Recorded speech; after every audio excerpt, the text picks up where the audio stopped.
Hey everyone, my name is Adam Price, And I'm Emily Jane Acree. and you're listening to the Relative Rhythms Podcast. Today we're excited to introduce to you dancer and educator Tyedric Hill. Tyedric considers himself a student, educator, competitor, and performer of Black American vernacular jazz dance, specifically lindy hop. He teaches and competes internationally at dance festivals and conventions around the world. He is active on social media and passionate about sharing the rich history of this Black American art form through his platform and in the classroom. He focuses on the history of vernacular jazz dance and the through lines to modern Black American dance forms, including tap dance. We talk about some of those three lines, his activism as a Black dancer and Black man living in this time, and his passion for sharing the dance with all humans. We talk about the importance of language, and we ask him to dispel some of the myths about the lindy hop dance and community. This is an awesome conversation and is one to listen to with open ears and an open heart. Please welcome to the podcast, Tyedric Hill.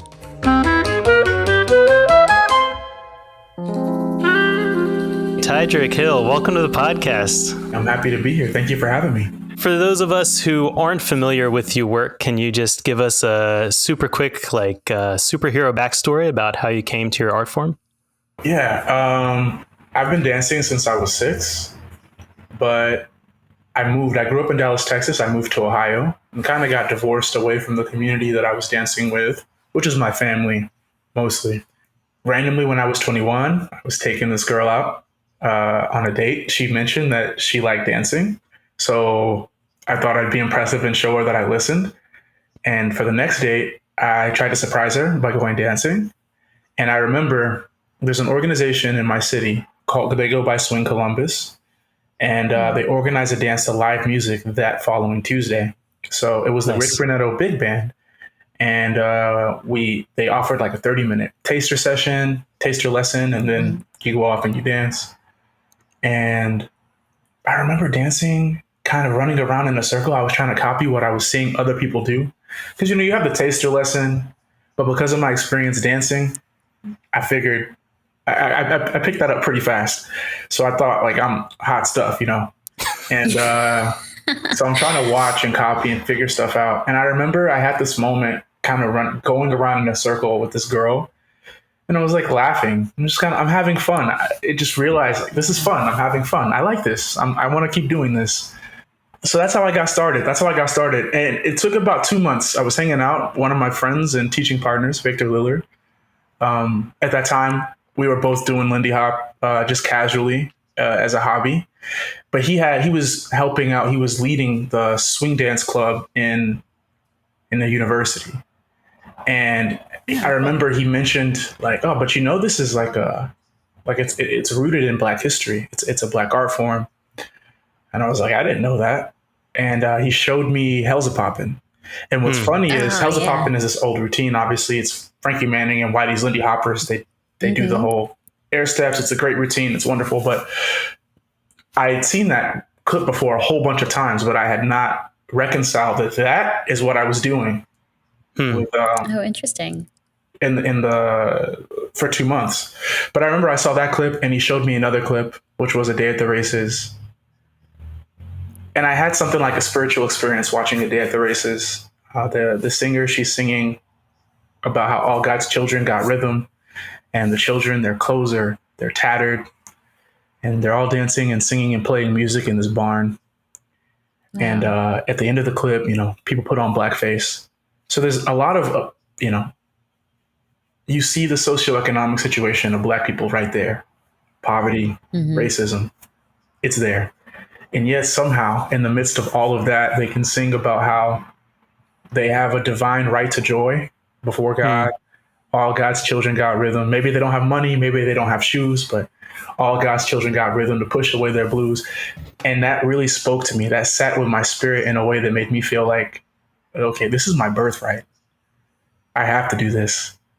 So I think that was really, I dipped my toe in the pool because of a date. My toe in the pool of lindy hop and swing dancing because of a date. But what made me chase after it and more than just a hobby was watching that clip and kind of having that experience. And I didn't realize that's all that I was thinking, but watching it, I was like, this is powerful. And at that time, it helped me come to peace and reconcile a lot about my personal identity too as a Black man.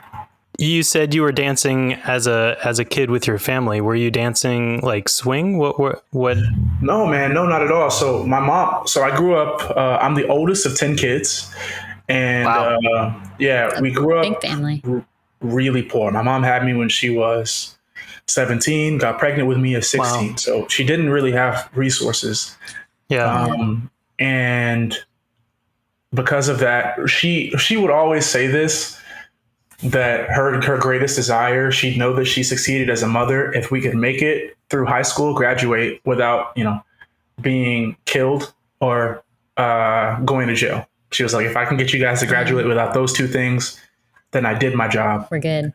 And so to keep us away from the things that Black kids tend to run into that are impoverished in our country, like, she had us in church a lot, steady diet of church. And she herself was a dancer, and it just naturally ended up being that we would sing and we would dance a ton in church. So we did a lot: miming, we did stepping, we did capoeira, we did Wow. Capoeira. Wow. yeah. We did that. My mom was also really big on, especially as I got into high school, she got really big into pro-Black. She ran into a lot of pro-Black artist circles. So yeah, we were just exposed to all of these different movement and music styles in the diaspora. I was super in love with, first it was theater, actually. First I did theater, and I did theater from about 4 to about 16. When I was 8 or 9, I loved music. So my parents bought me a violin, but while trying to tune it one time, we took local classes at a center. While trying to tune my violin, the bridge broke and it was too expensive to repair. So then when I went into high school, my mom, she enrolled me in piano lessons, and I learned how to play piano. Wow, so cool. Music was a big thing. Yeah.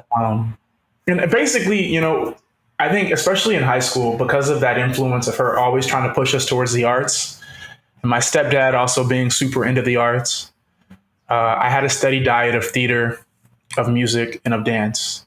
And It just so happened to be that dance is the one that took off for me in my adult years. I still play piano. I love theater. Like, I love films, but dance is the one that people recognize me for. Yeah. That's beautiful. And I love that the way you talk about dance and the different kind of styles and ways you've participated in the arts is within community. I think that's really beautiful. What your church community or your family community is really, that's how you experience the arts, which I think is not always the case for a lot of people.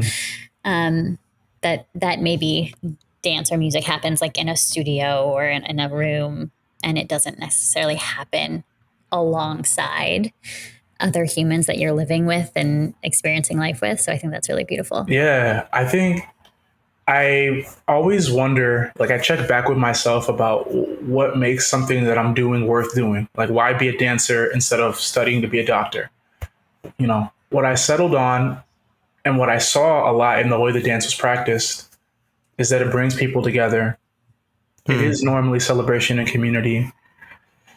And I think the dance, as a lot of people recognize it on TV, in a studio, like catered to be perceived in a certain way.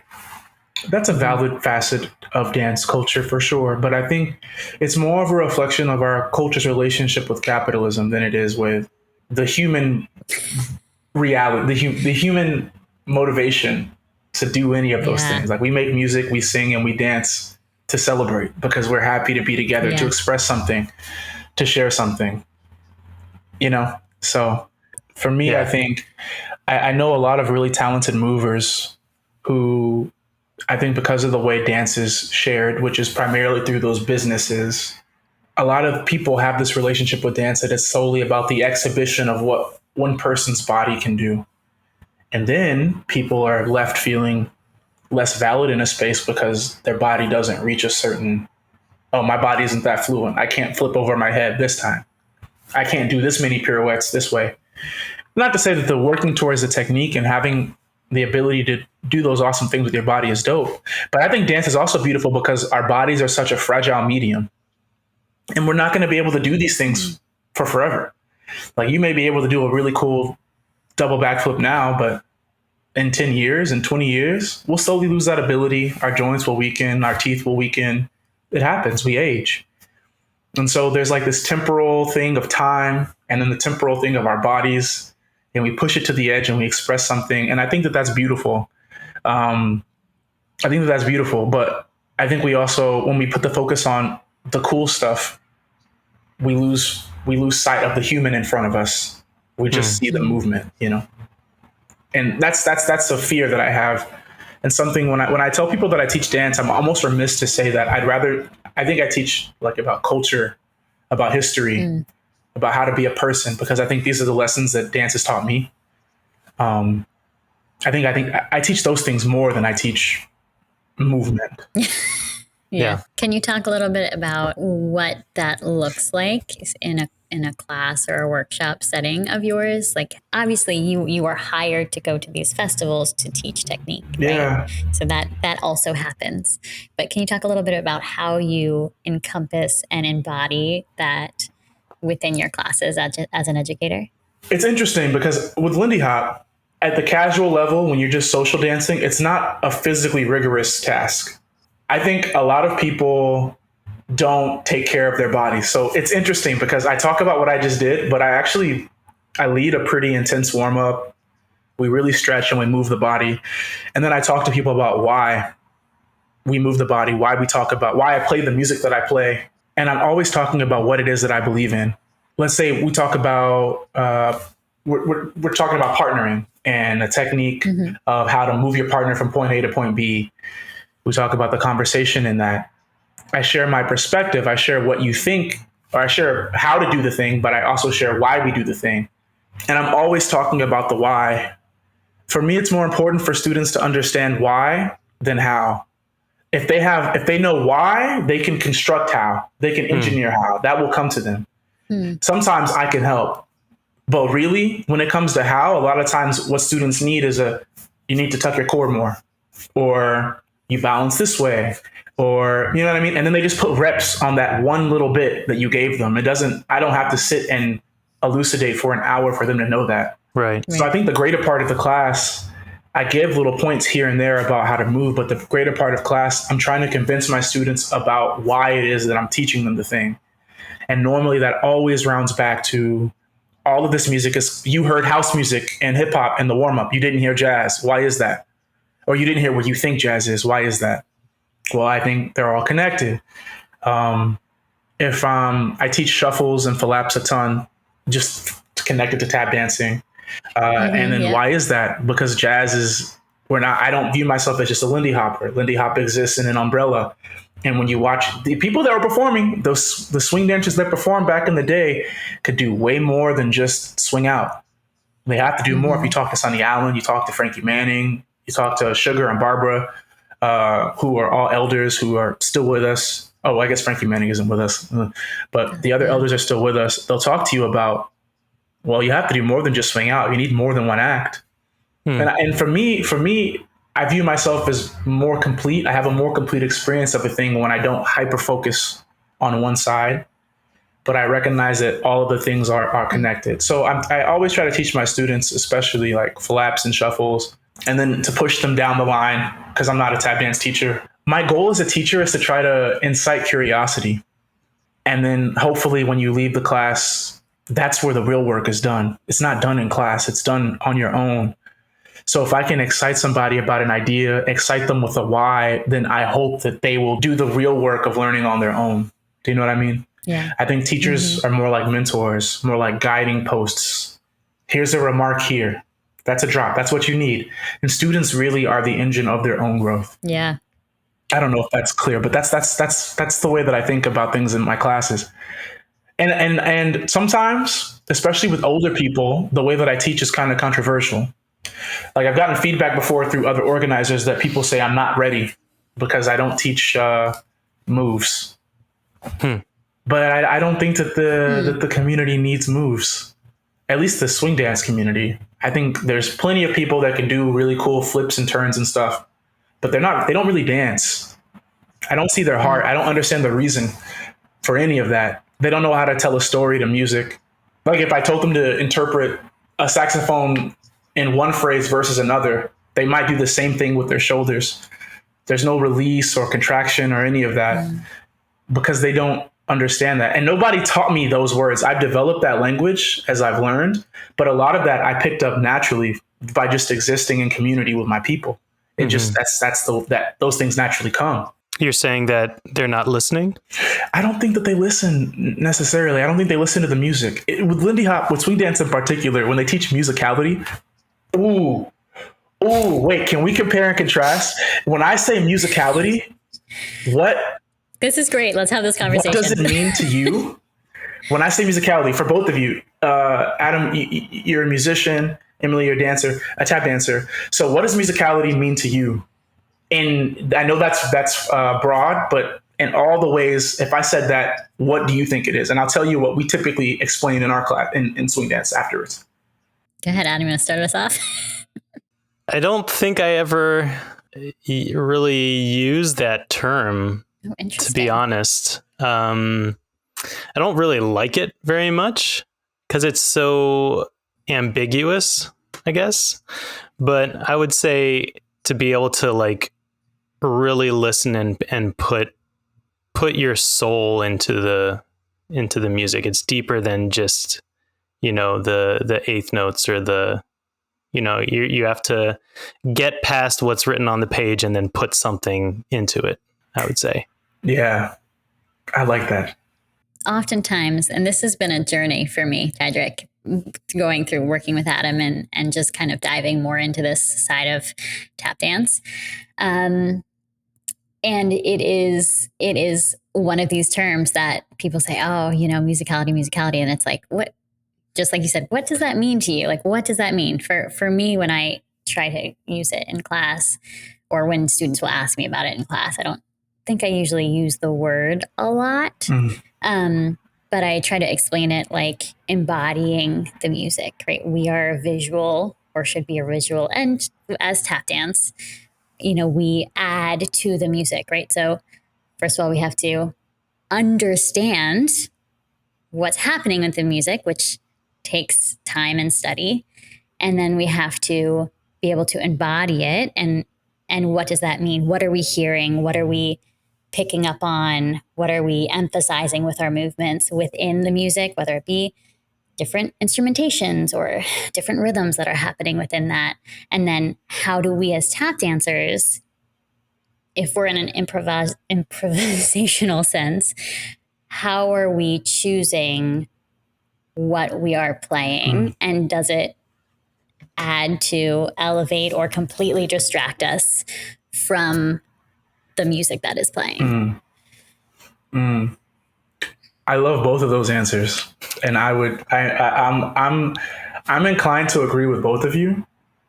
In Lindy Hop, the first class that I got taught, musicality was the word. I also don't like using the term, by the way. It's very vague. It can mean many things. Music, the quality of being musical, musicality. It's right, right? Like, but the first time I got a class on musicality, I was just taught about phrasing, regular 32 bar phrasing. So, you have, let me convert from dancer words to musician stuff. On 4 counts, you have 8 bars. Sorry. You have 8 bars, right. And the 7th and 8th bar, like that's like a brick. Okay. All the other bars are filler. You can repeat an idea for 2 bars. Usually it cycles. And then on the 7th and 8th bar, you get a new one. And that's what they taught musicality was. It's very weirdly scientific, thinking through the music, calculating the music, trying to like figure that stuff out. You have phrases, 8 bars is a phrase. 32 bars is a chorus, and so forth and so on. AABA format, which I think is fine to teach. Frustrating for me because, again, if you listen to enough music, I think that's intuitive. I think that people think a lot when they swing dance, And because they're thinking so much and authentic, it's really hard for people to find that threshold of technique, but then embodiment. It's really super hard for people to go beyond what's just there, what's on the surface, and show something deeper. And there, I do see it. I have a lot of friends who, like a lot of my peers who are also traveling and teaching, I think are beautiful examples of dancers who embody, I think, have the soul of the thing. But it's really hard to teach something like that. And my own personal criticism of the community is that, especially in the past 15 years, the teachers were more concerned with their own artistry than their responsibility to their students. And if you're sitting trying to codify something, or you're focused on how to preserve your place in a hierarchy so that you can continue to make money, I understand. We're all trying to survive in a capitalist society, but you're neglecting your responsibility to community if you're not looking at individuals and thinking, how can I help you be me? How do I get you further away from where you are now to where I am? That's my criticism with things like musicality and whatnot in my community. Yeah.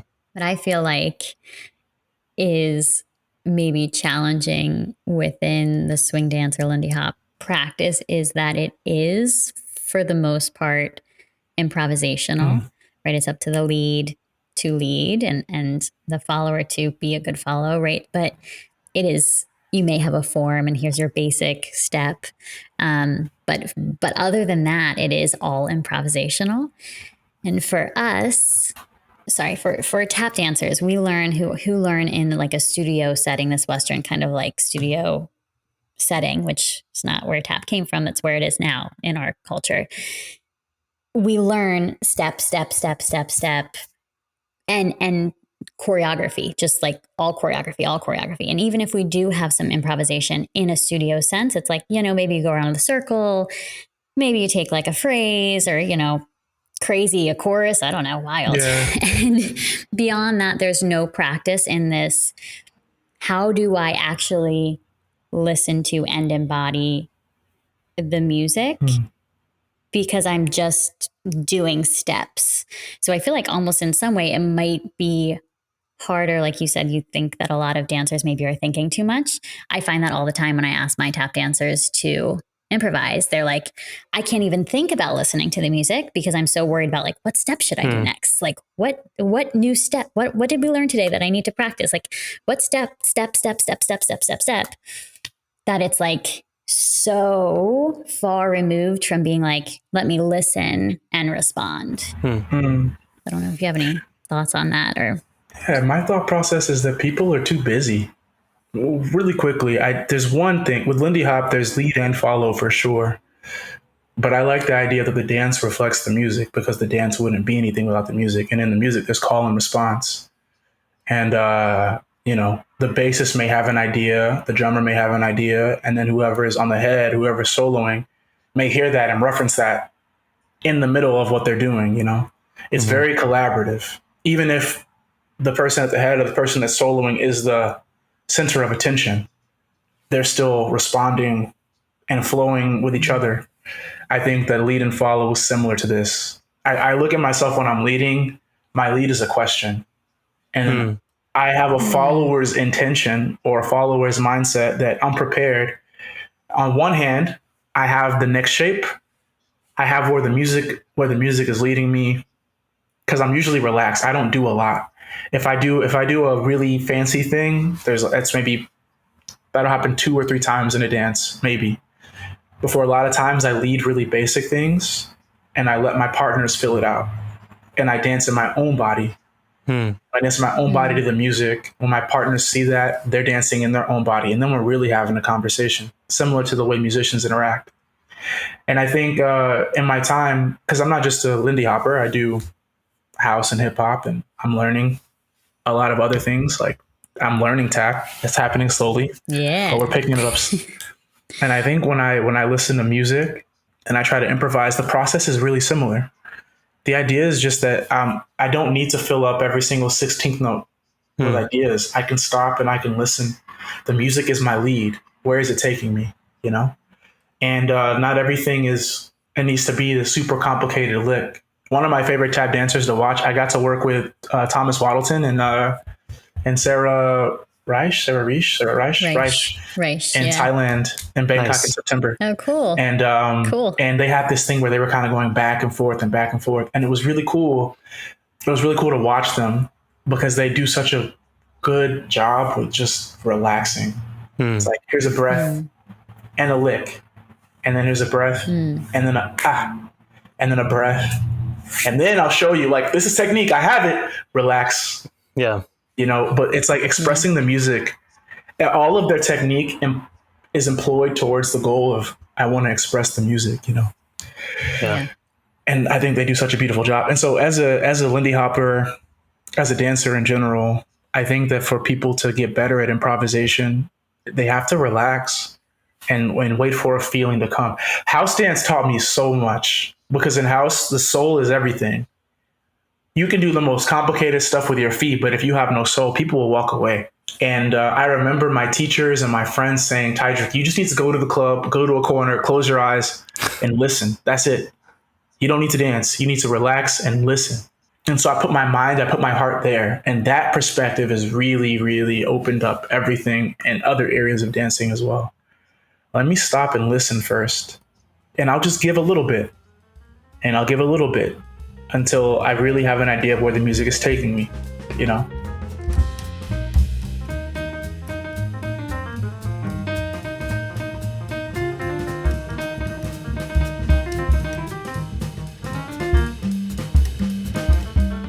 This is the Relative Rhythms podcast, and you're listening to our conversation with Tyedric Hill. If you like what you hear, please subscribe and leave a review wherever you are listening. And if you'd like to support our work, you can join our Patreon, where we catalog our full, unedited episodes and share extra content, including unreleased music and videos.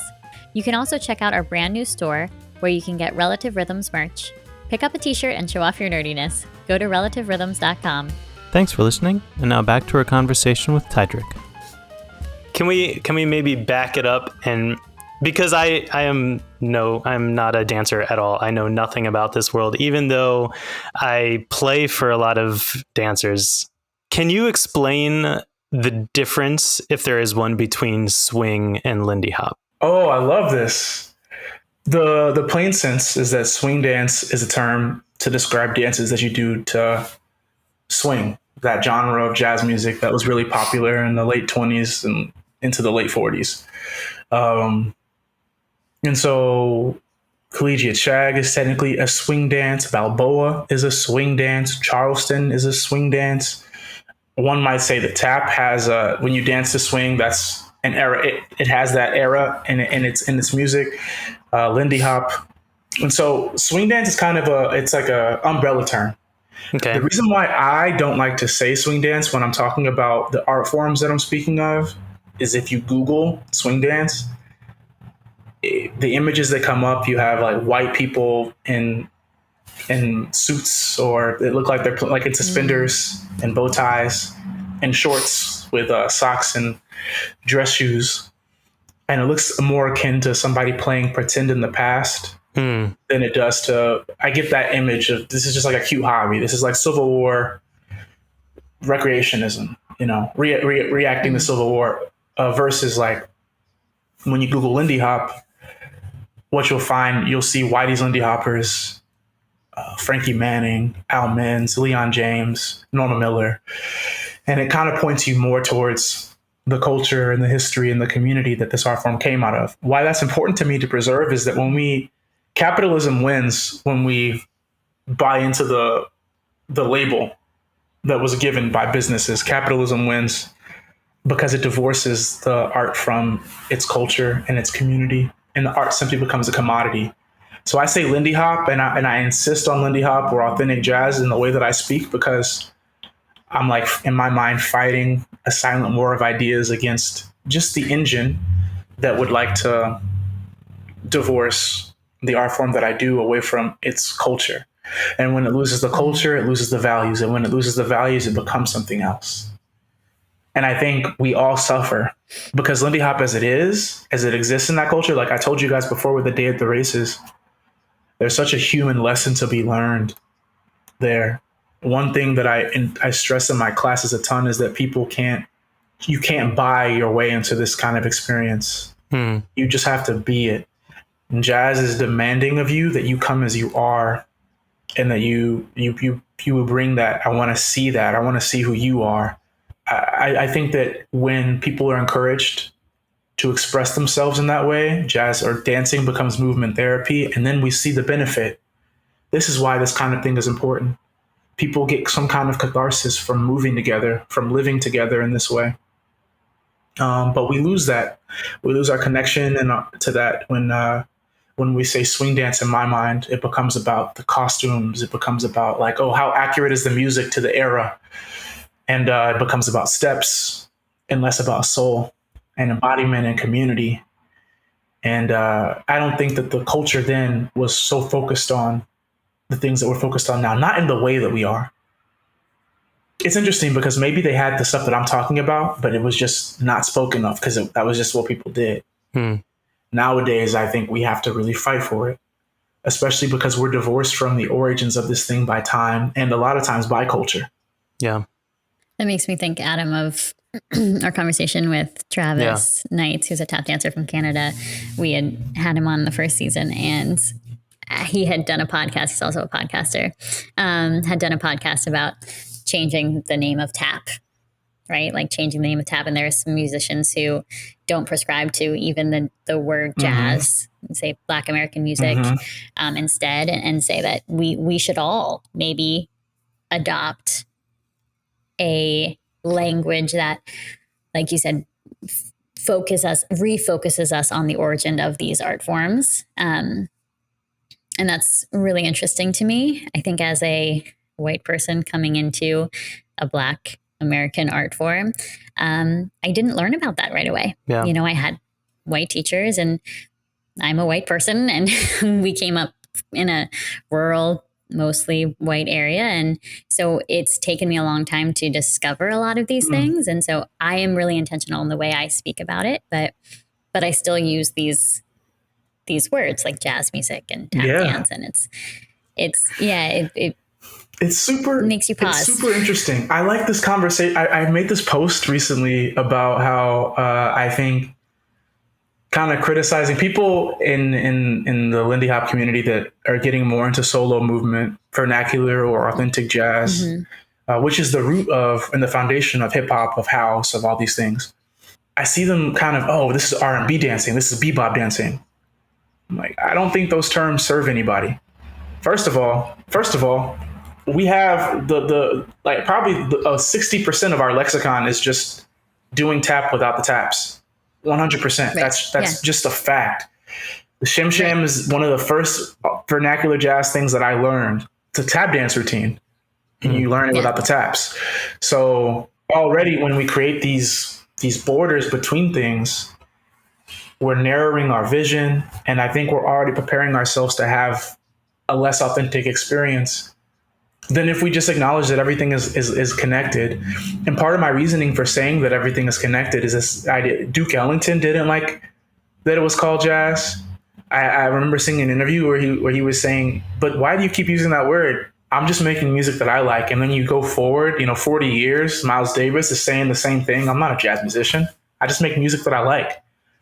You know what I'm saying? Yeah. And then the students of Miles Davis, Herbie Hancock, and Marcel, these guys, like, it's just interesting because they weren't obsessed with this word or this label. They were just making things.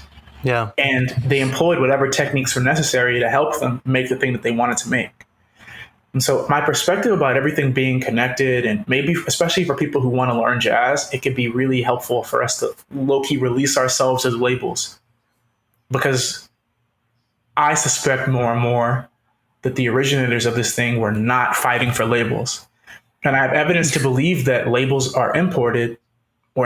Funk, soul, all of this was imported by corporations that want to package a product and sell it. And they are reinforced by artists whose egos went, okay, I have glory in this corner. Right. So then this is my corner, And it's not to say that those labels aren't bad. It's not to say that each individual genre of dance or of sound doesn't have its own history, its own community. There's still depth to each thing. But if each thing was a star in the sky, why am I focused on this star when I could stop and really marvel at the fact that there's a sky in front of me? It's a beautiful constellation of things. And yeah, the closer you get to the star, you see there's the sun, and there are all these planets. And how did that happen? There's a lot to learn. There's a lot of depth in each thing that looks like a star, but also every star is a part of one sky. And when we have that perspective, I think our perspective is more enriched. Yeah, but when we don't, then it's easy to have people sell you steps. This is how you do something. This is what that is. And then improvisation is hard because it's a step. There's a step. You're taught it scientifically. Right. You know, you're not taught to speak from your heart. In some ways, language is so important. And in other ways, it's not of service always. Yeah. You know, so. I put effort into labels, knowing deep down inside, I don't want there to be labels.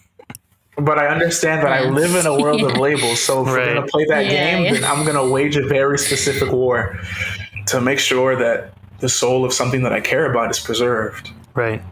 Yeah. But really, if we're really looking at the soul of it, then I don't know that I care a lot for the individual language of things. I just want people to express themselves authentically and realistically, you know?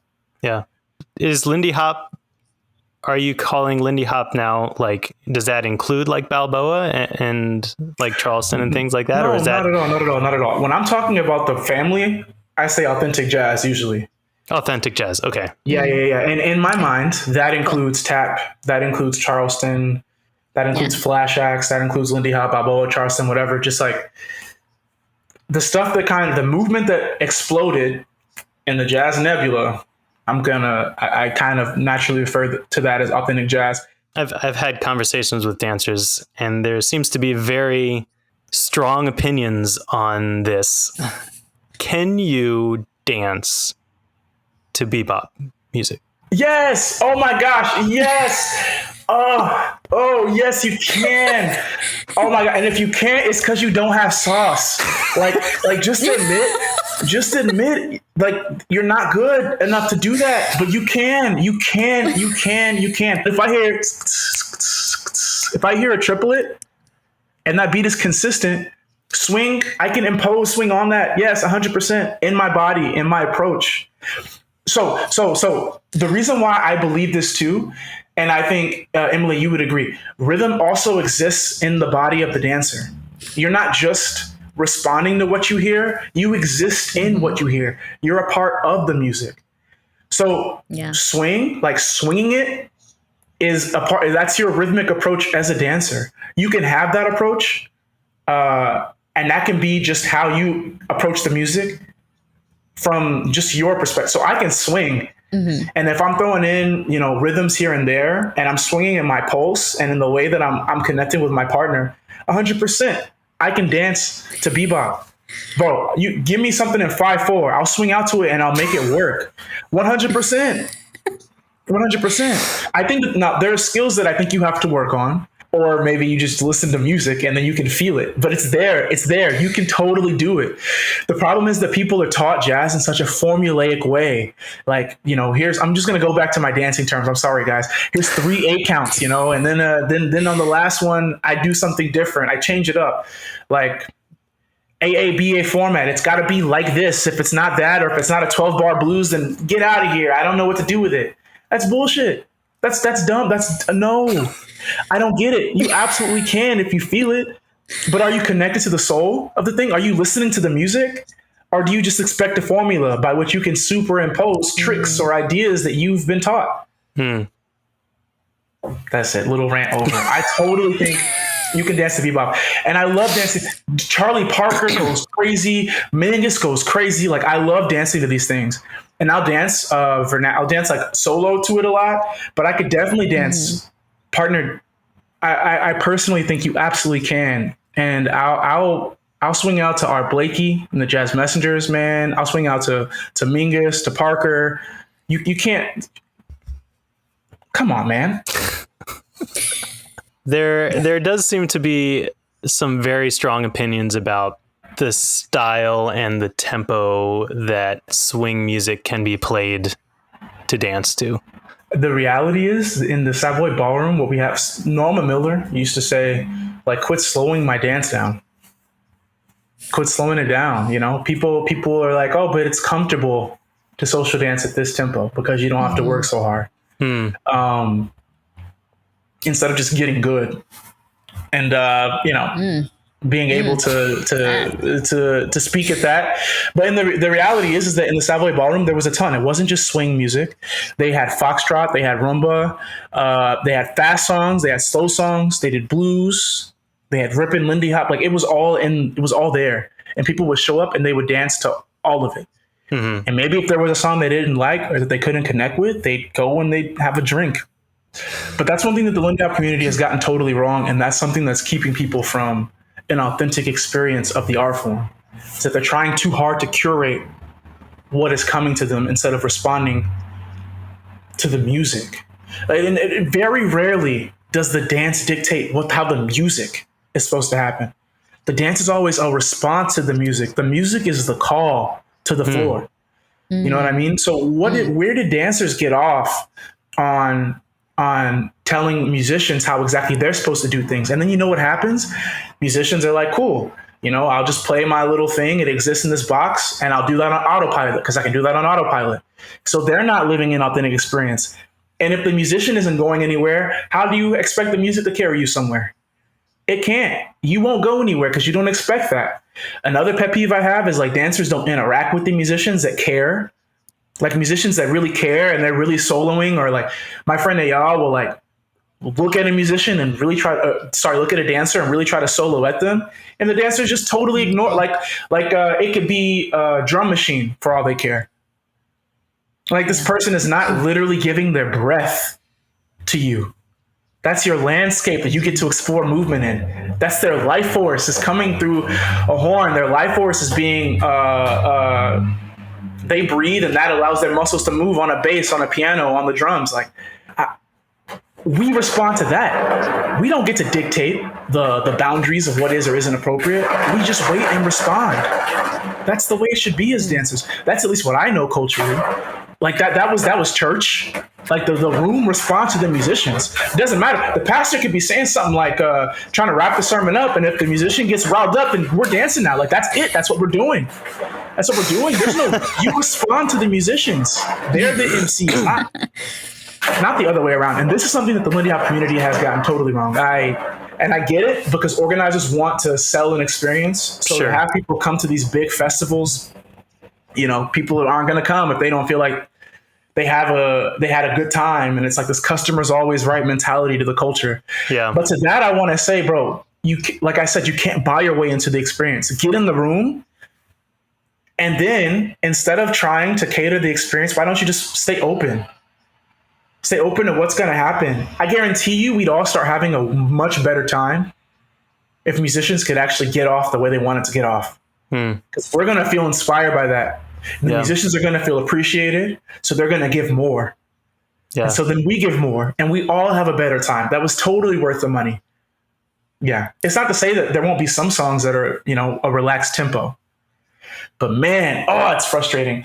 And look, if the song is fast, like if it's ripping at 320, 360 BPM or something like that, then halftime it.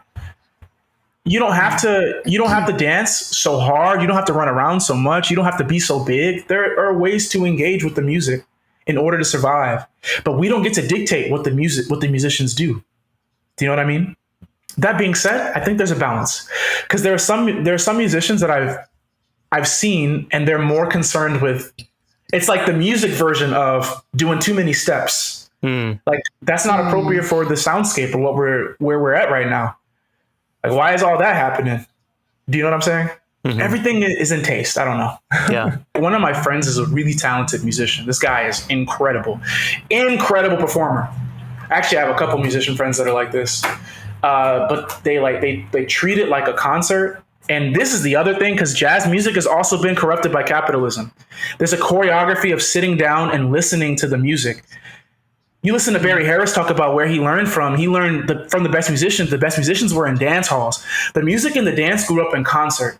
And then it got divorced because people were getting paid in their niches to be special in their niches. And so now when a dancer dances, people don't dance with them. You sit and you watch. When a musician plays, you don't respond to that with adulation. You sit and you watch. And so I think there is a relationship between the musician and the dancer that exists, but neither constricts the other. They grow together. Does it make sense? Mm-hmm. And they make choices that are considerate of each other, you know? So if I'm a dancer, I'm not going to like talk over and not listen to, like, if this guy is getting off, like if he's going crazy on a solo, I might stop and yell or clap. Or like I might not get in his face, but, you know, get really close. I'm making it obvious that I see that you're giving a lot. I'm here with you. Come on. Like, do you know what I mean? But similarly, I think there's that consideration on the side of musicians for like, I'm in my own artistic space, but I'm cultivating an experience as well. There's a balance. And whenever we try to cater too much to one side, I think we tip over, you know? I feel like, and I don't want to call these problems. This is not, I don't want to sound like that. I mean, obviously, like I am a participant in capitalist dance I am too.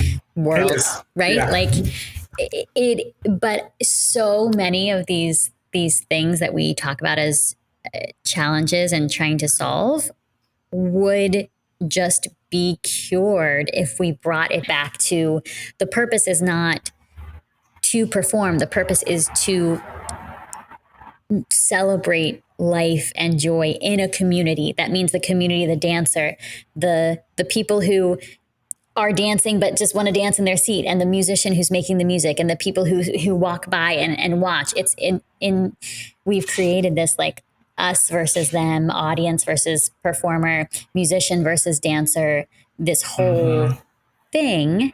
And we don't just do it for fun in community anymore, because there's not enough time, and we all need to make money, and we all need to get another gig. And so we've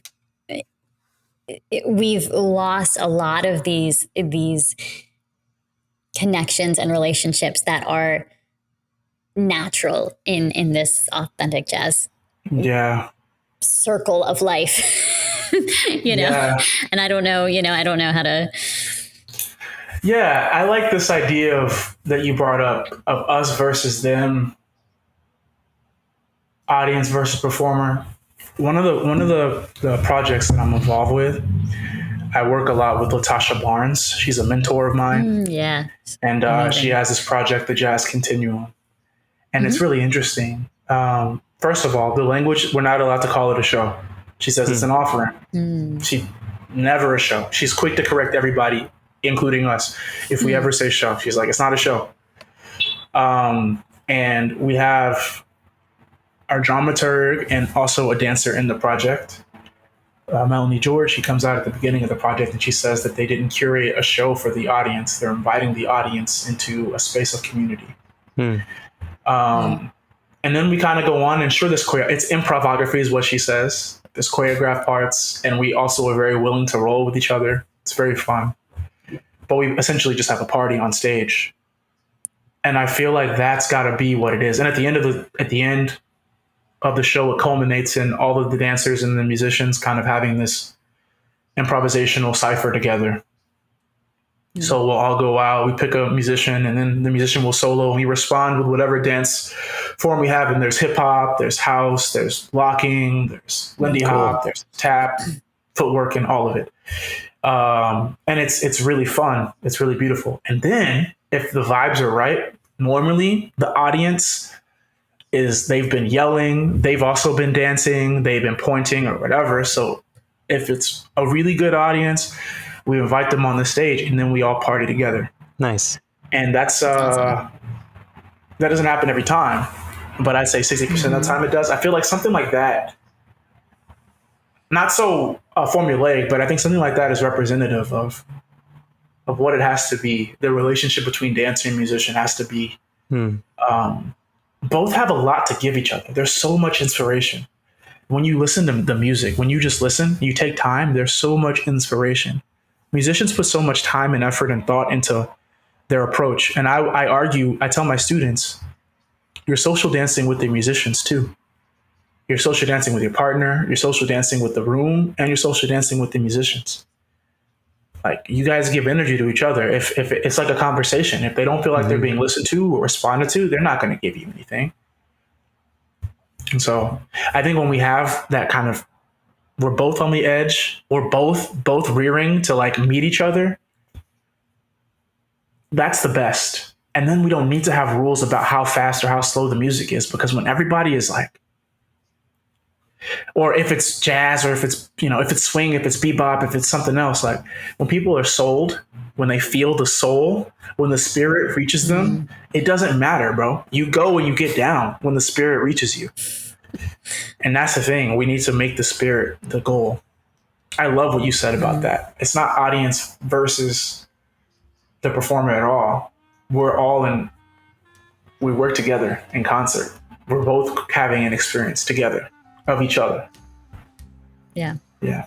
Thank you. I can't tell you how appreciative we are. This was such a great conversation, and it made me think a lot about my approach and gave me some new ideas, which is cool for classes. And I'm really grateful for that. So thanks, Tyedric. Of course. Yeah.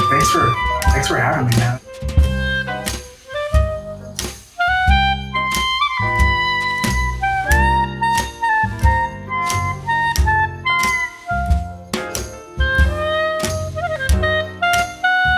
You've been listening to our conversation with Tyedric Hill. Make sure you check him out on the socials at Tyedric_Hill. If you liked our conversation today, please follow and leave a rating or review wherever you are listening. If you'd like to support our work, you can join us at patreon.com/relativerhythms, where you can gain access to all of our uncut episodes and extra content. Our theme song is For the Love of It by the Adam Price Group, featuring Emily Jane Acree on foot percussion. Our mid-roll music was Rotten Grapes, and our outro music is Storyville, both off of my House Ghosts album. Don't forget to follow us on all the socials at Relative Rhythms, and feel free to send us a message. Check out our merch on our website, relativerhythms.com. Thanks for tuning in, and we'll see you next episode.